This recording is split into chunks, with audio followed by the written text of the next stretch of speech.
The music was polished jazz, the kind rich people pretend to like while eyeing each other over crystal glasses.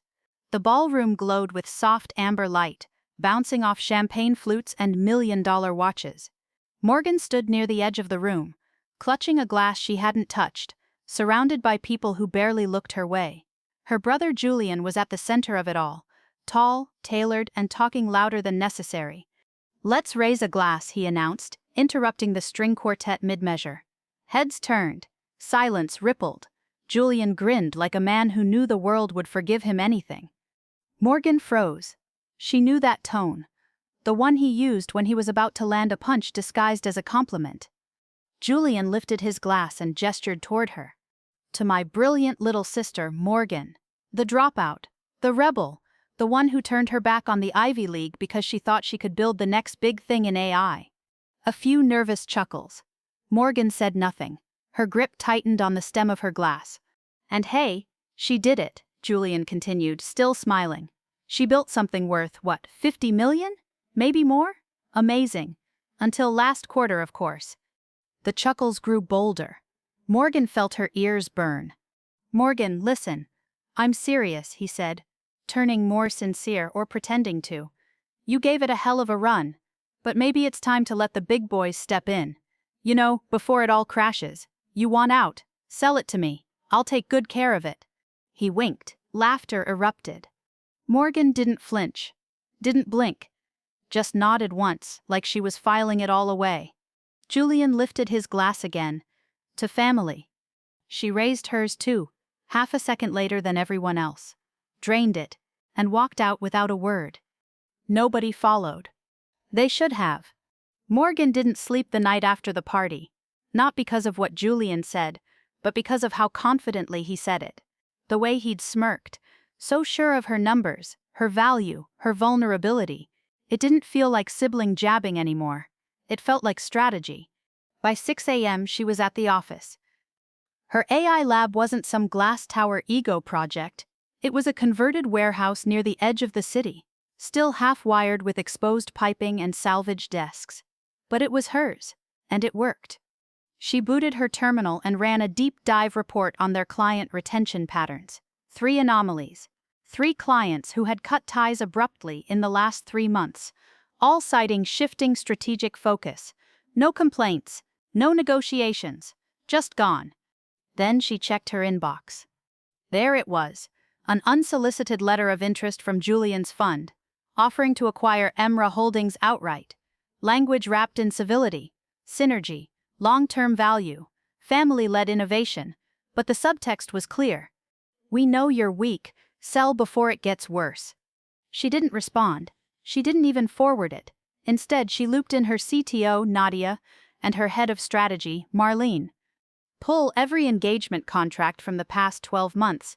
Look for patterns. Terminations, pauses, contract scope changes. Everything." Nadia frowned. "You think someone's feeding them inside info?" Morgan didn't answer. "Not directly. I think Julian doesn't guess. He plays with loaded dice."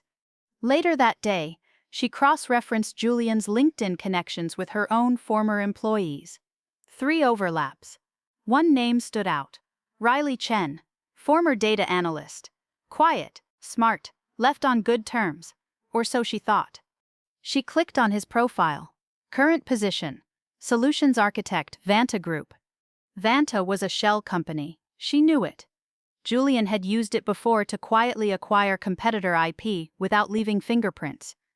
Now she was sure. He wasn't mocking her. He was hunting her. 2 days later, a courier dropped off a thick envelope at reception. No email this time, no casual proposal. This was formal. A full acquisition offer. Sealed, signed, ironclad. Morgan opened it slowly. Legal jargon filled the first few pages, but it was the numbers that made her eyebrows lift. 53 million for 100% acquisition. Immediate leadership transition. Generous severance package for her team. And a non-compete clause. 5 years. The document didn't say Julian's name, but the fund listed was Bellwether Capital, his playground. Morgan closed the folder and dropped it in her desk drawer. By mid-afternoon, Nadia called from the server room. 2 more clients just pulled out, she said. Same canned excuse, uncertainty and strategic direction. Morgan exhaled through her nose. They're trying to make it look like we're sinking. And it's working, Nadia replied. Our Series C prospects are backing off. No one wants to be the last one holding the bag. Morgan didn't panic. She calculated. Give me the burn rate projections. I want to know how long we can float without new revenue. Marlene walked in as Morgan hung up. She held a tablet displaying an internal HR report. You should see this. Riley's last week at the company, he downloaded 34 internal documents, mostly dev notes and prototype logs. No one caught it. Morgan's jaw tightened. He knew what to take, and Julian knew exactly when to strike. Morgan turned back to her screen.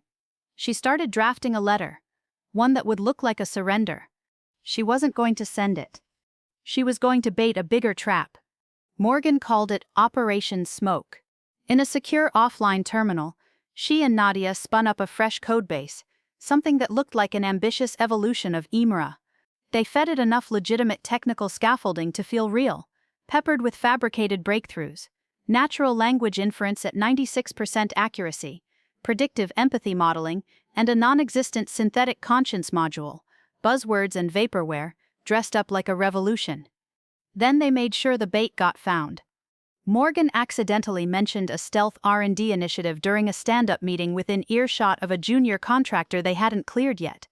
A week later, Morgan uploaded the fake prototype to a partitioned internal repo with lax access controls. She named the folder EMRA v5 Confidential. It took less than 48 hours. Nadia spotted an outbound data request ping their honeypot. It was routed through a masked device, but the fingerprint matched one of Riley Chen's known logins. Morgan smirked. They took the cheese. 3 days after that, Bellwether Capital's shell company Vanta Group filed a provisional patent for an AI framework that mirrored the fake prototype almost line by line. She printed out the patent filing and highlighted every borrowed phrase, every stolen structure. She didn't take it to court, not yet. Instead, she leaked it. A well-placed message to a friendly tech journalist lit the match. Former AI startup accuses hedge fund of IP theft. Patent filing exposes strategic espionage. By the next morning, EMRA-gate was trending. Bellwether's press office called it coincidence, parallel development. But tech analysts weren't buying it. Morgan's team had timestamps, access logs, internal messages, everything but fingerprints, and she was working on those too. Series C interest that had gone cold, suddenly warm again. Julian's silence was louder than any denial. He wasn't laughing anymore. And Morgan had just begun. Morgan didn't celebrate. She fortified. Public pressure was a start, but it wasn't protection. If Julian felt cornered, he'd escalate. She needed to get ahead of him. She needed clarity, so she called an old contact. Leo Varga, gray hat turned security consultant, owed her a favor. He arrived at EMRA HQ that night with a duffel bag full of encrypted gear and a hard drive labeled "Do Not Trust the Cloud." I need to know who's watching me, and how, Morgan told him. Assume everything's compromised, even me. Leo raised an eyebrow. That bad? Worse. They've been inside already. I want the ghost flushed out. By morning, Leo had scanned every endpoint, server, and shadow subnet in the building. What he found made Morgan's blood chill. A dormant worm, buried in a code module from 6 months ago. It didn't extract data, it monitored it. Behavior, iterations, timestamps. It had tracked every change made to EMRA's core for months. It hadn't just enabled the theft, it anticipated her next move. That's military-grade passive recon, Leo said, not script kiddie stuff. Your boy's either got serious backing or he's paying someone who does. Morgan leaned against the window, fists clenched. We've been building in public, thinking we had the edge. All the while, he's been predicting us. No more, Leo said. We ghost this whole network, start fresh, air-gapped, local only. We isolate the core. That day, EMRA went dark. No emails, no cloud access. The company told the public they were in stealth rebuild mode. Internally, They were scrubbing every line of code. Nadia created a new dev architecture, one Julian couldn't see. Leo built a custom firewall that tracked outbound traffic instead of inbound. Marlene restructured internal comms using pseudonyms and encrypted chat tunnels. Morgan drafted a new roadmap by hand. "Let them think we're broken," she told her team. "Let them think we're bleeding." She smiled faintly. Then we flipped the switch. The office felt different now. Quieter. Not in a calm way. More like the air before a thunderstorm. Everyone was working, but their eyes carried edge. Every click, every screen glance felt like reconnaissance. That's when Nadia caught it. She pulled Morgan aside and showed her the logs. Someone had accessed the newly scrubbed build system at 3:13 a.m., an hour when no one was scheduled and nothing should have moved. The access came from a local IP. Internal. Morgan's pulse spiked. Whose badge logged in? Nadia flipped her screen. Ashley Park. Morgan blinked. Ashley had been with her since year one, a founding engineer. Quiet, meticulous, never a problem. Where is she now? Conference room B. Morgan didn't call security. She went herself. Ashley looked up from her laptop with mild surprise. "Morgan, everything okay?" Morgan shut the door. "You accessed the core build early this morning." Ashley paused, then nodded slowly. "Yeah, I wanted to run a test. Something in the new architecture was flagging the ML prioritization. Thought it was a bug." Without flagging it to Nadia. Ashley's voice dropped. "I wasn't sure who to trust. After what happened with Riley." Morgan sat down across from her. For a long minute she said nothing. "Then you didn't leak anything?" Ashley's face tightened. "No. But you were watching, and not just our systems. Julian's too." Ashley hesitated, then pulled out a flash drive and slid it across the table. "It's everything I copied from Vanta Group's internal sandbox when I realized what they were doing with Emra code.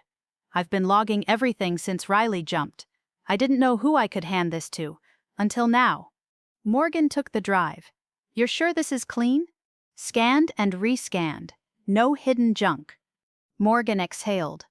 "You just became our firewall." Ashley nodded. "And if I'm right, Julian's using something worse than code." Morgan frowned. "Meaning?" Ashley leaned in. "They're testing influence AI, behavioral prediction, not just anticipating what people might do, but nudging them toward it." Morgan stood. The rules had just changed again. The drive Ashley handed over was a bomb. Not in size, barely 2 gigabytes of data, but in content. It was raw, messy, and damning. Nadia and Leo worked through the encrypted logs for a full day, piecing together patterns. Morgan stood behind them in the war room, arms crossed, absorbing every detail. What they found was worse than theft. Julian's team hadn't just copied Emra. They'd attempted to deploy a stripped-down, behaviorally aggressive version of it through a third-party wellness app called Lucent Mind. It looked like a sleep tracker, but beneath the surface, it was quietly nudging user responses toward advertiser-friendly outcomes. Emotional conditioning disguised as personalized insight. Morgan was livid. "They bastardized it," she said. "Turned empathy into exploitation." Leo looked up. "And they're launching it in 2 weeks. Quiet beta, invite only." Morgan stared at the projection screen. She could feel the rage building. Not hot, but focused. "No. We launch first.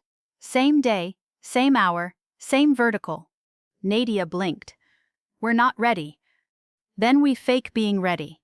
Phantom launch, all optics, public demo, no back end until we're sure they blink." The team scrambled. They spun up a landing page for Nexus X. Sleek, bold, promising transparent emotional AI with full user control. Open source roadmap, data sovereignty, everything Lucent Mind wasn't. They leaked it to 2 tech influencers and let the internet do the rest. In 48 hours, Nexus X was trending on Product Hunt, Hacker News, and Reddit. Signups hit 80,000. Investors reached out. Journalists requested demos. Lucent Mind's subreddit was flooded with comparisons. Then, a leak of Julian's beta interface reached the press. The backlash was instant. Manipulative, creepy, weaponized empathy. Julian canceled his launch. Morgan watched the stock price of Bellwether's parent company drop 4% in a single afternoon. It wasn't victory, but it was the first real crack. And she was just getting started.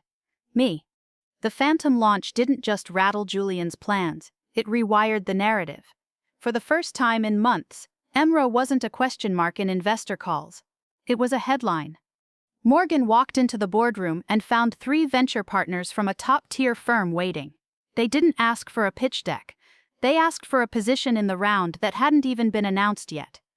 Marlene sat beside Morgan, scrolling through a tablet.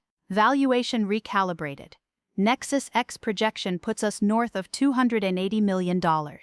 Series C would be oversubscribed if we greenlit it tomorrow. Morgan wasn't smiling. We don't greenlight anything until we control the board. Julian still had a silent minority stake, enough to influence, not enough to command. She wanted him out completely. That meant buying him out. Or burning him out. Leo tapped in remotely. I've been monitoring Bellwether's dark ops chatter. They're planning a counter-story.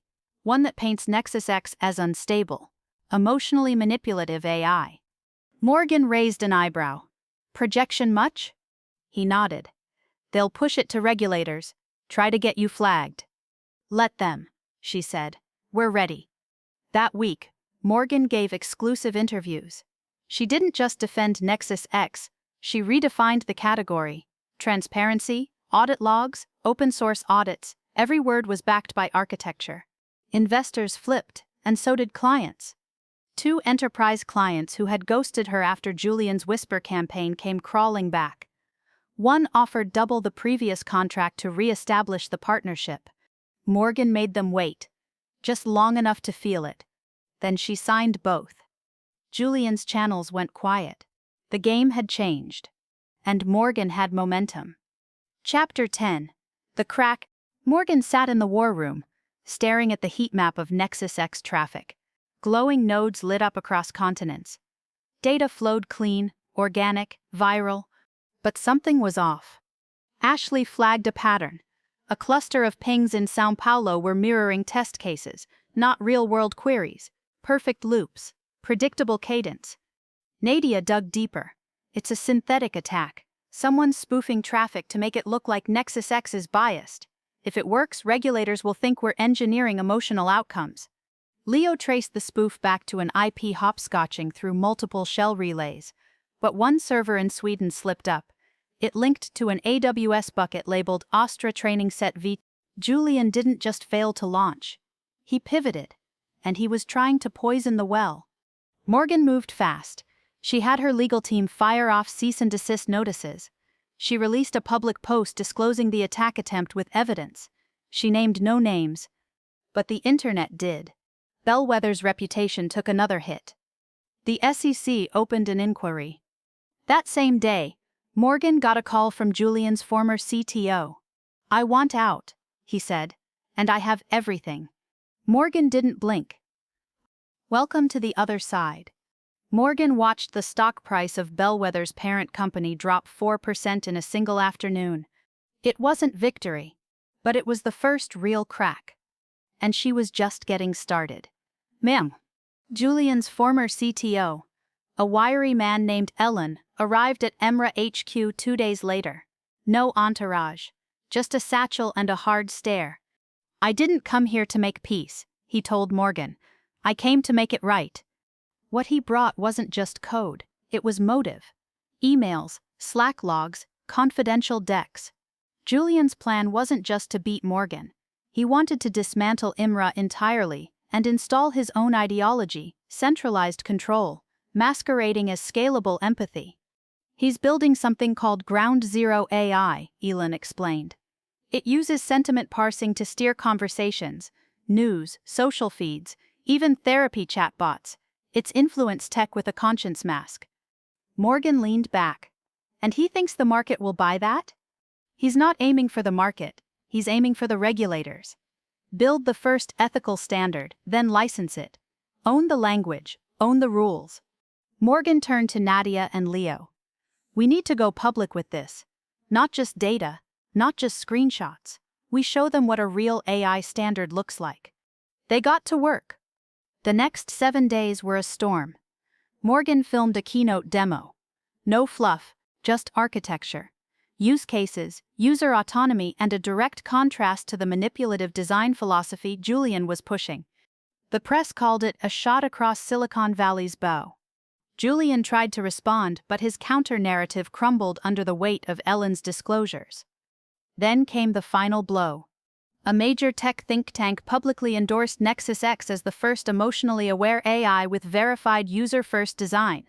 Bellwether's value dropped again. Morgan didn't gloat. She simply posted, "AI doesn't need control, it needs clarity. And let the world run with it." Chapter 12, The Hit Piece. 2 weeks later, a hit piece dropped on Morgan. The headline was surgical. Beneath the empathy, the cold calculations of Morgan Talbot. The article was long, detailed, and venomous. Anonymous sources, twisted anecdotes, claims of hostile leadership, emotional manipulation, and false narratives of victimhood. One former intern alleged she'd been pressured into silence about data overreach. Morgan read it twice, then closed the tab. The media frenzy was instant. Tech news shows invited former associates. Twitter exploded with hot takes. The internet, as always, was hungry. Marlene burst into her office. "We need a statement." "No," Morgan said. "We need a frame." She opened her laptop and began writing. Not a defense, a story. A personal letter, published publicly. She told her version. Not perfect, not polished, just true. About building under pressure. About decisions she'd made. About mistakes.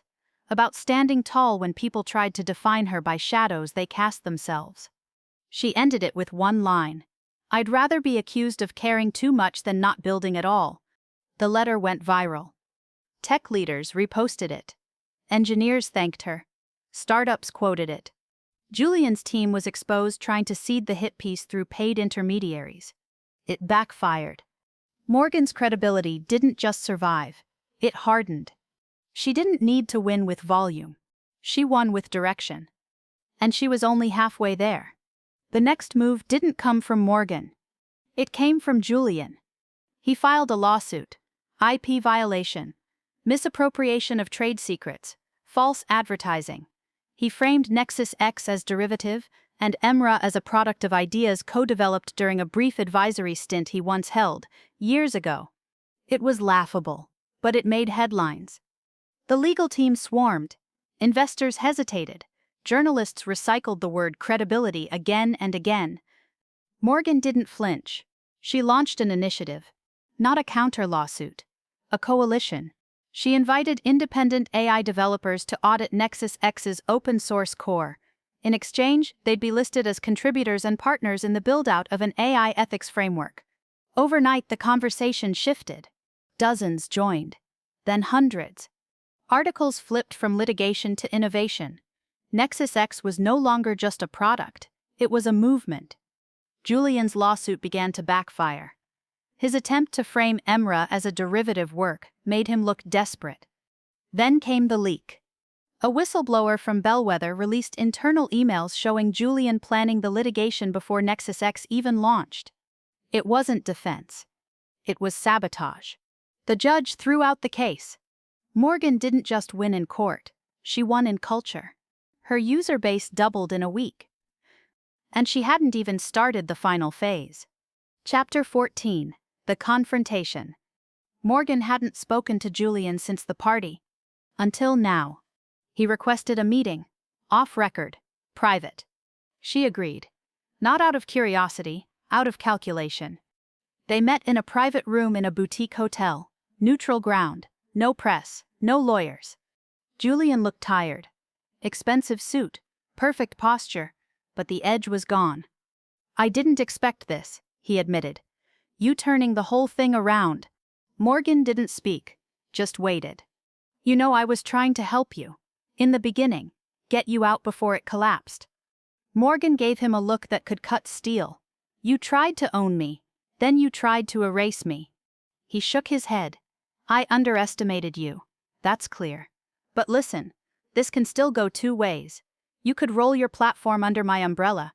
Keep the vision, get the capital, no more fighting. Morgan leaned forward. You don't get it. This was never about capital, or product, or PR. This was about who gets to decide the future. Julian's jaw tightened. And it's not going to be you. She stood, turned to leave, then paused. You came here thinking we could settle. But I already have. Nexus X isn't mine anymore. It's everyone's. And there's nothing you can do to stop it. Julian said nothing. Morgan walked out. She didn't slam the door. She didn't need to. The silence did all the damage. The confrontation didn't silence Julian. It amplified his desperation. 2 weeks later, a strange bug appeared in Nexus X's Edge deployment logs. Nothing fatal, just off. Feedback loops misaligned, output slower than usual, user sentiment erratic in localized clusters. Ashley flagged it. This isn't a glitch, it's a pattern. Leo traced the fingerprint. What he found was chilling, a dormant code sequence buried in the old Emra v2 repositories, something that predated Nexus X, something Julian had likely embedded years ago. He left himself a back door, Leo said, and now he's knocking. Morgan stared at the code. How widespread? Minimal for now. But he's testing for scale. Morgan turned to her team. We're scrubbing every legacy line. We rebuild the core kernel from scratch. Nadia protested. That'll delay our next rollout months. Not if we go distributed, Morgan said. She outlined the new plan. Every node of Nexus X would operate with autonomous integrity checks. No single point of failure. No single core. Every user would become a co-steward of the system. An immune system of code. It was a massive pivot. But the team backed her. Julian had tried to infect her platform with echoes of her own past. Now she'd turn those echoes into antibodies. The night before the full rollout, Morgan stood alone on the rooftop of Imare HQ. Below her, the city thrummed. Quiet lights, silent motion. Nexus X's new architecture was uploading node by node. A living network, decentralized, self-healing. Not just an AI platform, a philosophy encoded in code. Leo joined her, holding 2 coffees. Telemetry's clean, network's holding. Any sign of another breach? She asked. Not yet. If he tries again, he'll trigger every failsafe we've got. She took a sip. It tasted like exhaustion and victory.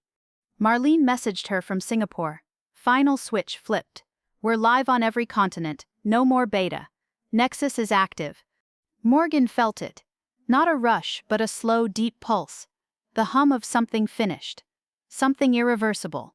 Julian had made his move. Every move. Now he was out of pieces. She looked up at the sky. Threshold crossed. There was no going back. Morgan stepped into the Global AI Summit in Brussels as a wild card. Uninvited, unendorsed, but unignorable. Nexus X's impact had reached governments. The World Data Ethics Commission had quietly requested a closed-door demo. Morgan brought something better. Real-time footage of Nexus X coordinating a humanitarian supply route during a flood in Southeast Asia. No command center, no central server, just AI nodes adapting in sync. When the lights dimmed and the playback ended, there was silence. Then applause. Reluctant at first. Then building. Julian's name didn't come up. But whispers about Bellwether's suppression attempts did. Morgan gave one speech. 10 minutes. Focused. Transparent, bold. She closed with a single statement. Code reflects the people behind it. Ours listens, it doesn't command. By the time she left the stage, 2 commissioners followed her out. Not to stop her. To ask how they could help. Back in the US, Leo confirmed it. Julian's fund just dumped 10% of its AI holdings. He's pulling back. Morgan didn't celebrate. She just nodded. Good. Now we build faster. Chapter 18. Fireline. But pulling back wasn't surrender. Julian had one move left. One asset he hadn't touched, Astra Black. A private think tank he'd seeded years ago, filled with former intelligence engineers, behavioral economists, and ex-military AI architects. A place where legality blurred, Leo caught the traffic first, scripts probing Nexus X edge nodes from an obscure DNS region. Not brute force, behavioral mimicry, trying to slip past the system by pretending to be users. Ashley saw it too. It's like they're testing personality fingerprints, trying to reverse engineer emotional clusters. Morgan activated lockdown mode. Nexus X would hold, but it was a siege now. The team split into shifts. Sleep came in bursts. Food showed up, but no one remembered ordering. A new culture formed. Half lab, half war bunker. Then the breakthrough came. Nadia spotted the signature. A feedback pulse Astra was using to track AI behavioral shifts. It was subtle, elegant, and exploitable. Morgan had Leo mirror it back. Amplified. Reflective. A logic bomb encoded as empathy. The moment Astra fed it through their own system, it looped, crashed their internal testbed. Julian didn't just lose data.